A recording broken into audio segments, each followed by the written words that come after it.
Gaurav. I'm working as a area sales manager in pharmaceutical company. I wanted to ask a question.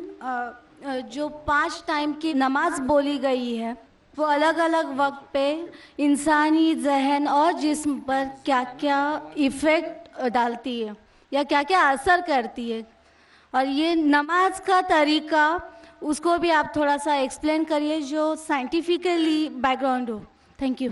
One question at time, एक सवाल. आपने 4-5 सवाल, हर सवाल के ऊपर एक तकरीर दे सकता हूँ मैं माशाल्लाह.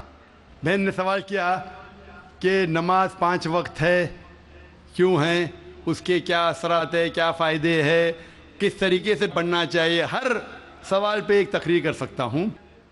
अल्लाह सुब्हाना व तआला ने नमाज मुसलमानों पे फ़र्ज़ किया है ताकि जिस तरीके से डॉक्टर कहते हैं कि इंसान को अच्छी सेहत रखने के लिए कम से कम 3 बार खाना चाहिए, उसी तरीके से अल्लाह सुब्हाना व तआला हमारे खालिक है.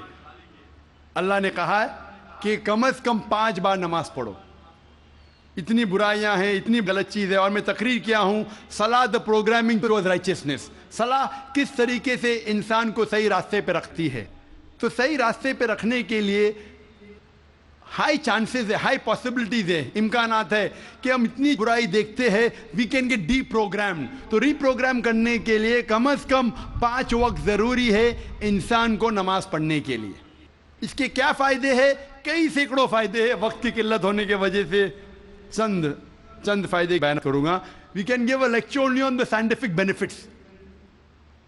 आज साइंस कहती है कि जब हम सलाह पढ़ते हैं, सबसे बेहतरीन जो सलाह का पोस्चर है वो है सुजूद, सजदा. इसीलिए कुरान मजीद में 92 टाइम्स सजदा का जिक्र है, सबसे बेहतरीन. और आज साइंस ये कहती है द हाई पॉसिबिलिटीज ऑफ चिलबेन्स, मुंह की बीमारी आ सकती है. जब हम सजदा करते हैं the extra flow of blood supply into the face, और खून दौड़ता है मुंह की तरफ. लेस चांसेस ऑफ हैविंग चिलबेन, चिलबेन होने के इम्कानात कम हैं. अगर कोई इंसान को बीमारी है साइनसाइटिस की, जब हम सजदा करते हैं the sinuses flow out, ethmoidal sinus, frontal sinus, maxillary sinus, ये सब ड्रेन होता है. और जब हम सजदा करते हैं there is less chances of bronchitis because the bronchial tree gets drained out.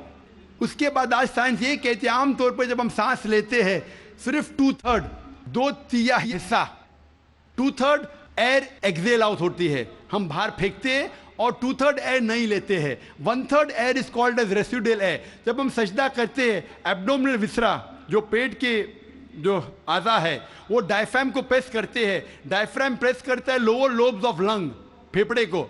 ये बाकी 1/3 एयर भी एक्सेल आउट होती है और न्यू फ्रेश एयर अंदर आती है. Less chances of disease of the lungs. The abdominal viscera there is increase blood supply, there is less chances of piles. मैं इसके ऊपर तकरीर कर सकता हूँ. जब हम रुकू करते हैं, सजदा करते हैं, ऊपर नीचे बैठते हैं, there is less chances of having disease of the spinal cord.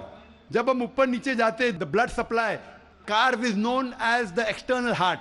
काफ जो है हमारे पैर का नीचे का हिस्सा, जब हम ऊपर आते हैं तो blood supply to the lower part of the body is given. ऐसे कई साइंटिफिक बेनिफिट्स है. और जानने के लिए आप मेरी तकरीर सुनिए, सलाह द प्रोग्रामिंग टू राइचियसनेस. लेकिन हम मुसलमान ये साइंटिफिक बेनिफिट के लिए नहीं पढ़ते. अल्लाह और अल्लाह के रसूल ने कहा नमाज पढ़ो, हम पढ़ते हैं. ये साइंटिफिक बेनिफिट साइड डिशेज है जो गैर मुसलमान को शायद मुतासिर करे. हमारी बिरयानी मेन कोर्स मील है अल्लाह को राजी करने के लिए, अल्लाह का शुक्र अदा करने के लिए, अल्लाह से हिदायत पाने के लिए.